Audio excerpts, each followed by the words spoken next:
છગનભાઈની જીવનયાત્રા સંઘર્ષથી સફળતા સુધી.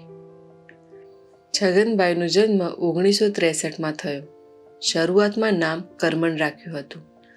પાછળથી સગતમાનો આપેલો દીકરો એમ વિચારીને સગતમાના નામથી છગન રખાયું.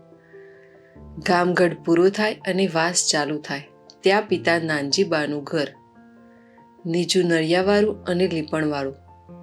આખું ઘર ભેંસ, બળદ, બકરી અને ખેતરના મોલથી ઘેરાયેલું રહેતું. છગનભાઈના પિતા નાનજીબા સાહસિક હતા. ગામમાં કોઈ અનુસૂચિત જાતિનું ખેતર ન હતું ત્યારે તેમને તળાવની નજીક એક જમીન કાઢી.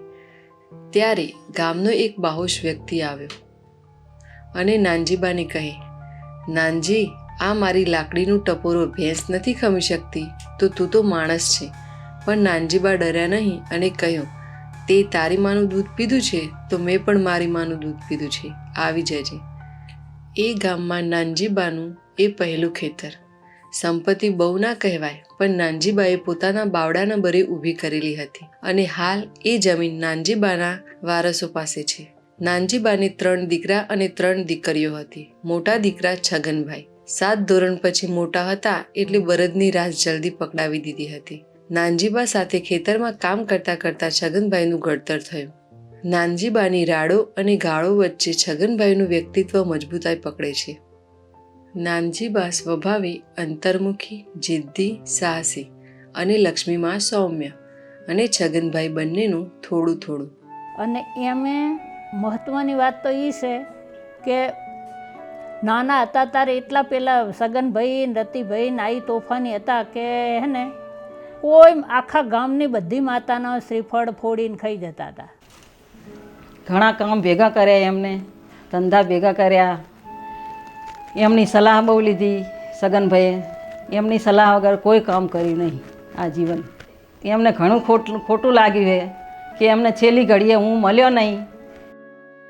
મારો ભાઈબંધ કયો કે મારો ભાઈ કયો તો એવો એક રતિલાલ જે આજે આ દુનિયામાં નથી. પણ મને મારા જીવનમાં દરેક ક્ષેત્રે, દરેક લેવલે જો કોઈ હિંમત આપનારું હોય, સલાહકાર આપનારું હોય તો એ હતો, પણ એ નથી. એ વાતનો મને બહુ રંજ છે. છગનભાઈ 14 વર્ષના થયા એટલે 1978માં બળદગાડું લઈ ગુજરવાડા સંતોકબેનને પરણી લાવ્યા. 1982માં દુષ્કાળના દિવસો બધાએ જેમ તેમ કરીને કાઢ્યા, પણ 83ની સાલમાં પણ દુકાળ પડ્યો એટલે માણસો હારી ગયા. છગનભાઈ અને એમના બહેન અણદીબેન કાઠિયાવાડ બાજુ મજૂરી કરવા નીકળી પડ્યા. કોરા કાઠિયાવાડમાં ગયા તો અહીંયા પથરા તોડ્યા. તો એક જ દાડો જ્યાં કામ પર, બીજા દાડે મારા ભાઈ કે આવું કામ ના થાય બાપા, આપણા અહીં ઘરે જઈને આના કરતાં આપણે ખેતરનું કામ આવું કરશું, પણ અહીંયા આવું કામ નથી કરવું કે અમે અહીંયા 2 ભાઈબંધ 3 દિવસ અઠવાડિયું રહ્યા પછી ઘરે આવ્યા. અહીંયા સરકાર દ્વારા રાહત કામ ચાલતું હતું. કાર્ડ લઈને સુખડી અને છાશ લેવા લાઈન પ્રમાણે આવતા અને એમાં એવી ગંધ આવતી છતાં પણ લોકો પેટ ભરવા માટે ખાતા. છગનભાઈને આ બનાવ પછી થયું, પૈસા વગર કંઈ નથી અને મજૂરી કરીને શું થશે? એટલે એમના મનમાં વિચાર આવવા લાગ્યા, કંઈક બદલાવ કરવો પડશે. અને 1983માં લગ્નના 5 વર્ષ પછી સંતોકબેનનું આણું તેડવા ગોવિંદબા ગયા. આ દરમિયાન નાના ભાઈ અર્જુનભાઈ ફોજમાં નોકરીએ લાગેલા. 13/11/86માં હું ભરતી થયેલો. તે વખતે અમદાવાદ કાળુપુર સ્ટેશન માટે મૂકવા માટે મને સગનભાઈ અને મારા બનેવી ભલજી બંને આવેલા. ત્યારે હું નાનો, પણ હું કાયમથી હાર્ડ સ્ટેચરનો માણસ છું. એના કારણે મને વિદાય કરવા આવેલા મારા ભાઈની આંખોમાં આંસુ હતા.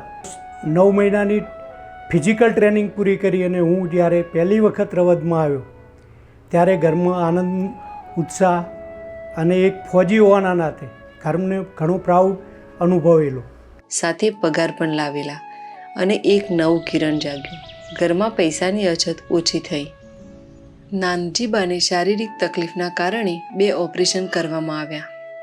2 બહેનોને પરણાવી દીધી હતી અને બધી જવાબદારી છગનભાઈના માથે આવી. ડોહાબા એ ટાઈમે બહુ સંઘર્ષ કરતા હતા, પણ ડોહાબાને શું છે કે આર્થિક ભીંસ હતી, આર્થિક મદદ નહોતી મળતી. ડોશીમાના દાગીના વેચીને મશીન લાવ્યા હતા. આ બધું અમારા મોટા ભાઈ હતા એ જોતા કે મારું બેટું આ બધો સંઘર્ષ તો ડોહોબા ઘણા બધા કરે, એટલે એમને સાહસિક વૃત્તિ આવી. નાના ભાઈ અર્જુનભાઈના લગ્ન પણ કરી દીધા. સંતોકબેનનું શ્રીમંત ને દીકરાનો જન્મ, ઘરમાં ખુશાલી છવાઈ ગઈ. ત્રીજા વર્ષે પણ દુષ્કાળ પડ્યો. 1984નો દુષ્કાળ ગુજરાત નહીં પણ બહુ મોટા વિસ્તારમાં હતો. છગનભાઈ અને સંતોકબેન મળીને ઈંટવામાં કામ કરતા. એમના દીકરાનું ધ્યાન સૌથી નાની બહેન ધનીબેન રાખતા. ભૂખ્યો થાય એટલે આવીને સંતોકબેનને આપી જતા અને પછી પાછો ઘરે લઈ જતા. આ દુષ્કાળના કપરા દિવસો ધીરે ધીરે પસાર થઈ ગયા. ધનીબેનને એમને સારી રીતે પરણાવ્યા. ત્યારબાદ 15 થી 17 વર્ષ ઈટવા. માણસ બાળકોને કેટલું ચાહતો હશે, જિંદગીને કેટલું ચાહતો હશે. લોખંડ જેવી કાઠી તાસવાળી જમીનને પણ ચીરીને એને પલારીને પકવી દેતો હશે. છગનભાઈને મજૂરી પ્રમાણે જે વળતર મળતું હતું એનાથી ખુશ ન હતા.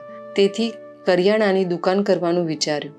નાનજીબાને સમજાવતા એ ના માન્યા, એટલે છગનભાઈ અલગ થયા અને ત્યાં સુધીમાં છગનભાઈને 2 દીકરા અને 2 દીકરી એમ 4 બાળકો હતા. નાનજીબાની 25 વીઘા જમીનમાં ભાગ થયા અને 6 વીઘા જમીન છગનભાઈના ભાગમાં આવી. ત્યાંથી એમના સાહસ અને વિચારોની લગામ છૂટી ગઈ. જુસ્સા સાથે આગળ વધ્યા ને એક ગુરુ મળ્યા, દેવરામ પ્રભુરામ ઠક્કર, હારીજના ગંજ બજારના વેપારી. એમને ધંધાનું ગણિત શીખવાડ્યું. પહેલાં તો એમ કે એમનું ઘર પેલું હાવ હતું, પણ ધંધો એમને કોમ્પ્યુટર જેવું એમનું મગજ, એટલે એમને હે ને આ એમના મગજ પ્રમાણે એમને આખા કુટુંબને એમને સુખી કર્યા. કપાસના ધંધામાં પહેલા જ વર્ષે 12,000 મણ કાલાનો વ્યાપાર કર્યો, જે આખા વર્ષની ખેતીની મજૂરી પછી 15 થી 20,000 રૂપિયા મળતા હતા. એ 2 મહિનામાં 40,000 રૂપિયા કમાયા. આ આવકથી દ્રઢ નિર્ણય કર્યો, હવે તો વ્યાપાર જ કરવો છે, અને એમની વાણિયા બુદ્ધિ અને સૂઝબૂઝથી કામ ચાલુ રાખ્યું અને જે નફો મળતો એ દર વર્ષે એક નવું ખેતર ખરીદતા. છગનભાઈએ પોતાની થોડી જિંદગી રોજગાર શોધનાર તરીકે ગુજારી છે, પણ પછી તો રોજગાર આપનાર તરીકે નીકાળી છે.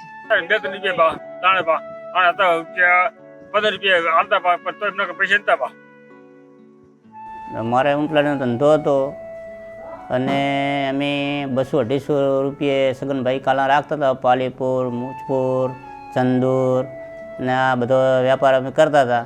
અમારે એને આ નાનજીભાઈ, છગનભાઈ નાનજીભાઈ, અમારે જૂના વખતની સંબંધ ઘરણ હતી અને એમાંથી અમે ભેગું કામ કરતા હતા. અમે ખેતીએ ભેગી કરી. છગનભાઈએ કપાસનો વેપાર કર્યો, એમાં પણ અમે કાલાને બધું સહકાર આપ્યો, બરાબર છે. પછી એમ કરતાં કરતાં મારે એક બળદ વેચવાનો થયો. પછી એ ભાઈને મેં મારો એક મૂંઝડો બળદ આપ્યો છગનભાઈને.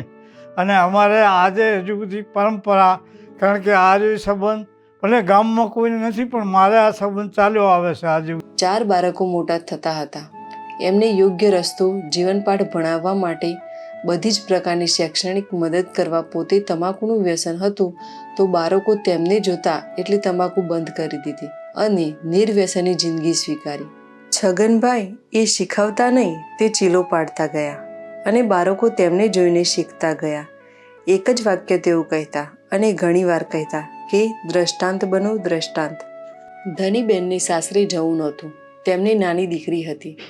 ધનીબેન છગનભાઈને કહેતા, ભાઈ મને ના મોકલશો, પણ સમાજના લોકોના કહેવાથી સાસરી મોકલ્યા. અને ત્યાંથી પછી ત્યાં એમને એક ભાણી થઈ અને ભાણી એટલી રૂપારીને તારે ભાઈને કાલાનો ધંધો ચાલતો હતો. તે ભાણીને રાખે અહીંયા આડમે અને ભાણીનું નામ પછી એમને ગુલાબ પાડ્યું. 100 મહિનાની હતી ને એની મમ્મી મરી ગયા હતા અને એની મમ્મી મરી ગયા અને એના લાશ ઉપરથી આ ભાણીને લાયેલા સગનભાઈ ને સંતોકબેન. છગનભાઈ અને સંતોકબેન ભાણીને ગુલાબ કહેતા અને ગુલાબ તેમની મમ્મી પપ્પા કહેતી. આમ એમના બાળકોની સાથે સાથે ગુલાબ પણ મોટી થઈ ગઈ. કોણ કોના પ્રતાપે ખાતું હોય છે કોને ખબર, કોના પ્રતાપે સંપત્તિ વધતી હોય છે કોને ખબર. લોકો ભોગવિલાસની વસ્તુઓ ખરીદે છે, પણ છગનભાઈ દુઆઓ ખરીદે છે, આશીર્વાદ ખરીદે છે. તમે દુઆઓ ખરીદતા જાઓ, તમને કોઈ ગરીબ નહીં બનાવી શકે. દિયાળુ બહુ છે, ગમે તે કાંઈક કોઈ બે શબ્દ ખોટા કીધા હોય તો એમને ખોટું લાગે નહીં. પછી આંબેડકર સાહેબની મૂર્તિ મુજપુરમાં મુકાઈ, પછી અત્યારે ગમે તારે જમાડવાનો કે કોઈ એવો દાન કરવાનો એમનો બહુ જ ભાવ, અને બધી વાતે એમને પ્રેમાળું છે, કોઈને શબ્દ બોલે નહીં. છગનભાઈ એક સારા વિદ્યાર્થી છે, જીવન પાસેથી ઘણું શીખ્યા. જીવનના ઉતાર ચઢાવમાં છગનભાઈ એવા તે ઘડાઈ ગયા કે કદ નાનું પણ હાથ આકાશે આંબતા ગયા. છગનભાઈના જીવનમાં એક વળાંક આવ્યો. 40 ઘરના કુળદેવીનું મંદિર બનાવવા માટે 40 ઘરના પૈસા ઉઘરાવી નક્કી કર્યું અને બધા બહુ જ ઉત્સાહમાં ઉમંગભેર અંબાજી મૂર્તિ લેવા માટે ગયા અને વળતા ટ્રેક્ટરમાં મૂર્તિઓ લઈને આવતા રાત્રે 8-9 વાગ્યાની આસપાસ એક્સિડન્ટ થયો. પછી મેં કીધું ભાઈ ઊભા રાખો ને. એ વખત મેં મારે કાપ હતા અને કડું પહેરી ગયેલી. તે મેં કીધું ભાઈ કહું ઊભું રાખો ને, કહું એક્સિડન્ટ થયો હે અને આ મારું કડવું ને કાપ વેકી મારો, પણ મારા આ માણસોને લઈ જાઓ ને તો ઊભું ના રાખ્યું. પછી એમ કરતાં કરતાં પોલીસની ગાડી આવી. પોલીસની ગાડી આવી, કહું ઊભી રાખો. તે પોલીસની ગાડી ઊભી રહીને કે શું થયું હે? મેં તો ખબર નહીં, અમે આ મૂર્તિ ભરીને આવતા હતા, બીજા તો બોલે એવા રહ્યા નહોતા. પછી મેં કીધું અમારે આ રીતે એક્સિડન્ટ થયેલો, મૂર્તિ ભરીને આવતા હતા. પછી તો ફટાફટ બધી ફોન કરે ને પોલીસો, તો તે બહુ ગાડીઓ આવી ગઈ અમે બધાને પાલનપુર લઈ ગયા. અને છેલ્લે છગનભાઈને લાગ્યું આ વાત આસ્થાની નામે અંધશ્રદ્ધા છે, જે છૂટવી જોઈએ. એ પછી છગનભાઈ પુસ્તકોના વાંચન કરતા અને બાબા સાહેબની વાતો, ભગવાન બુદ્ધ અને તેમના ધર્મના માર્ગ પર આગળ વધ્યા અને આવું ઘણા કુટુંબોને સમજાવી શક્યા. જે સમજ્યા તે સાથે રહ્યા. વાંચન અને ચિંતન સાથે 2001માં ચૂંટણીમાં ઊભા રહ્યા અને હાર મળી અને જીવનના અભ્યાસમાં એક પછી એક પરીક્ષાઓ પાસ કરતા રહ્યા. અને મને આજે એવું આનંદ થાય છે કે છગનલાલજી આર્થિક બાબતમાં જે મજબૂતી બનાવીને ખરેખર આધ્યાત્મિક માટે બનાવેલી છે. જેના વિચારો બાબા સાહેબ જે છે એ વિચારધારા તરફ ગયા, બુદ્ધના વિચારો તરફ ગયા. 2004માં ગૌતમના લગ્ન નક્કી કર્યા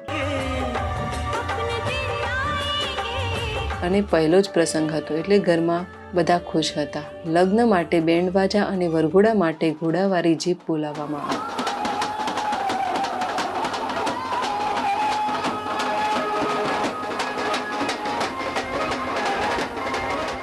પણ બન્યું એવું કે છગનભાઈનું કામ ધંધો એ જ ગામના લોકો સાથે કાલા કપાસનો લેવડ દેવડનો હતો. તેમ છતાં જાતિવાદી વિચારધારા ધરાવતા લોકો દ્વારા વરઘોડાને રોકવામાં આવ્યો અને વિરોધ કર્યો. પોલીસ કેસ થયા ને વાત કોર્ટ સુધી પહોંચી. જાતિવાદી વિચારધારાવાળા લોકોએ નક્કી કર્યું કે આપણે આપણા કાલા કપાસ છગનને આપવાનું બંધ કરીએ અને ગામમાં ઠરાવ કર્યો. પણ વાત સ્વમાનની હતી. બાકી એવું કહી દેવું કે છોકરાઓથી ભૂલ થઈ ગઈ, આવું ફરીવાર નહીં થાય તો બધું બરાબર થઈ જતું.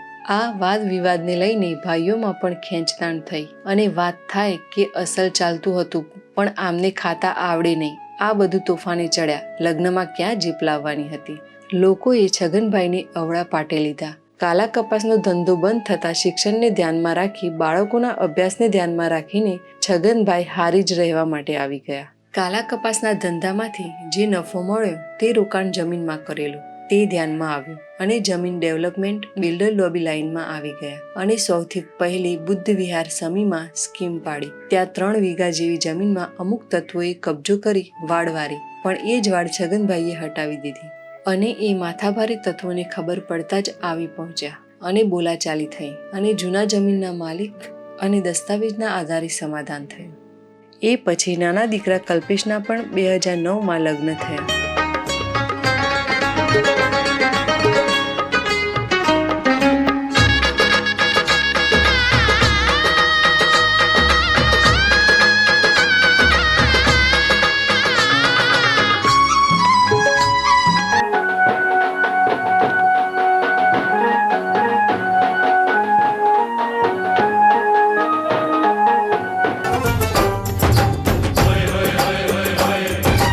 Oi, oi, oi.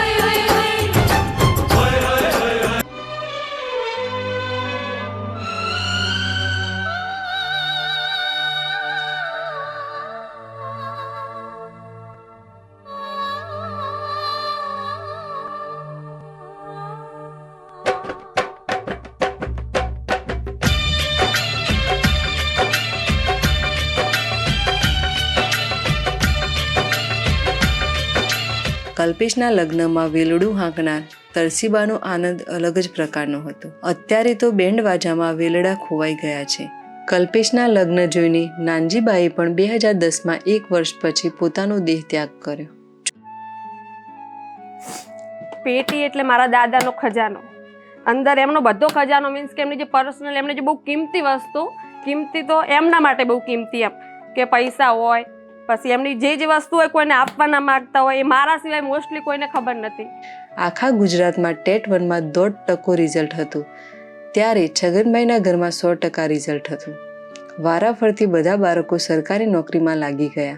મમ્મી અને પપ્પાનો જે સાહસિક સ્વભાવ, પપ્પા હરેક વસ્તુમાં કોઈ પણ કાર્યમાં પોઝિટિવ વિચાર, પપ્પાની હરેક સફળતામાં હું એવું માનું છું કે તેમનો પોઝિટિવ વિચાર. પપ્પાનું જીવન એ સંઘર્ષ અને પરિશ્રમથી ભરપૂર છે. એક યુવાનોને કહેવાય ને માર્ગદર્શન પૂરું પાડે એવું એમનું જીવન. શૂન્યમાંથી સર્જન કરનાર બહુ ઓછા લોકો હોય છે. માણસ ગર્ભ શ્રીમંત હોવું એ અલગ વાત હોય છે, અને કશું જીવનમાં ના હોય, કેમ કે મમ્મી પપ્પા એમની વાતો હું સાંભળું એટલે અમે ગર્ભ શ્રીમંત નહીં. જે પરિસ્થિતિ કહેવાય ને, મોટા ભાઈએ પરિશ્રમિક પથિક જે પુસ્તક લખ્યું એમાં ઘણી બધી બાબતો આવી કે મમ્મી પપ્પા એમણે એક ખૂબ જ મહેનત કરી અને આ મુકામે પહોંચ્યા છે. તે વસ્તુ હોય, ચાહે સમય હોય, પૈસા હોય કે માણસ હોય, દરેકની કદર કરવાની. ક્યારેય તમારે કોઈનું વેલ્યુ ઓછું નહીં આંકવાનું. ગમે સમય હે તો એને બરબાદ કરી દેવાનો, પૈસા હે તો એને બરબાદ કરી દેવાના. એ દરેક વસ્તુ એમ જ કે તમે ગણતરીથી જીવો. ગણતરી કરશો તો તમે આગળ આવી શકશો.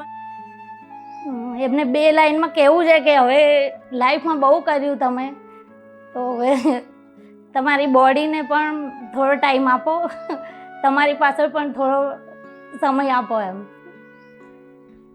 અને પપ્પાની સૌથી નાની દીકરીને બહુ લાડકી એમ, તો બહુ લાડ કરાયેલા છે પપ્પાએ. મારું નામ ગુલાબ છે. મતલબ એ નામ મારા પપ્પાએ જ પાડ્યું હતું.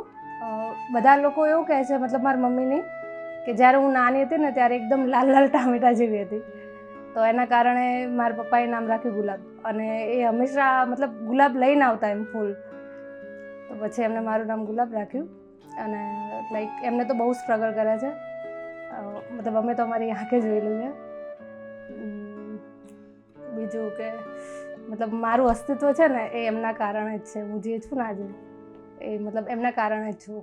કારણ કે એ ન હોત તો મતલબ હું તો આ દુનિયામાં જ ન હોત, એવું કહેવાય ને તો બી ચાલે. કરુણા, પ્રેમ, આંસુ બધાની વાતો થઈ, પણ ખરેખર જે એમનીમાં જનૂનતા છે ને એ આપણા દરેક સમાજના દરેક વ્યક્તિએ લાવવી જોઈએ. ભાઈએ કીધું કે દરેક યુવાનોને શોભે એવી એમની બધી વાતો હોય. અત્યારે હાલમાં હાથ પગ બધું ધ્રુજે છે, બરાબર. આખું ઘર રહ્યું ને અમારે લડવાનું એ માટે થાય કે તમે આરામ કરો. આ રૂમમાં એસી લાવવાનું હતું, એટલે ભાઈ કે એસી લાવી દઈએ, પણ એ કે ના હું કુલરથી ચલાવી લઈશ, બરાબર. એટલે આશીએ કીધું એમ પોતાની ઉપર ખર્ચ નહીં કરતા. માણસે ગણિત વગરનું જીવન, ગણિત વગરનું બોલવું, ગણિત વગરનું વાપરવું, કે ભાઈ જીવનની અંદર ગણિત હોવું જોઈએ. ગણિત વગરનું જીવન ગમે ત્યારે તમારે હજુ આખું જીવન પડ્યું હોય, એમાં જો ગણિત ન હોય તો ઘણીક વાર માણસને ઘણું બધું સહન કરવાનું આવે છે. ગાડીમાં આવેલા હતા, એકચ્યુઅલી બહુ છે, પણ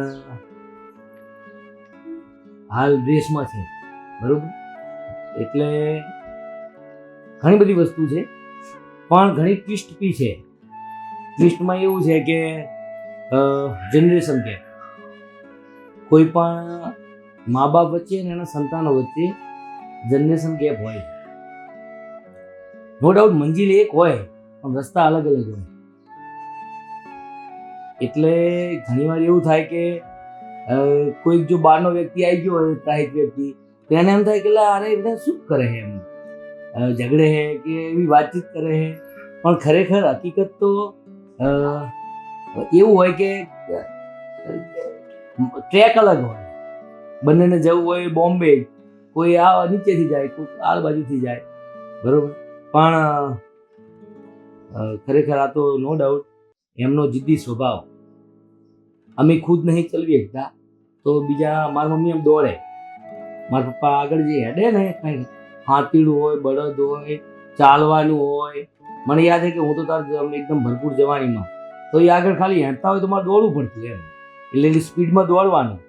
એટલે એમનું ચાલવાનું સ્પીડમાં, ખાલી ચાલવાનું સ્પીડમાં નહીં, મગજ જ એટલું સ્પીડમાં ચાલે એમ. તો સલક્યો સલકાય નહીં અને કરે નહીં ગાજનેવી, સાગર જેમ સભર ભર્યો એવો મહાધર્મ બી. તો ભક્તિ કરે પાતાળમાં અને પ્રકાશ હોય આકાશ, દાબી દૂબી ન રહે એક કસ્તુરી કિવાસ. વીજળીને ચમકારે મોતી રે પરોવે પાનબાઈ, અચાનક થાશે અંધકાર. જોતા રે જોતા મેં દિવસો વયા જાશે પાનબાઈ.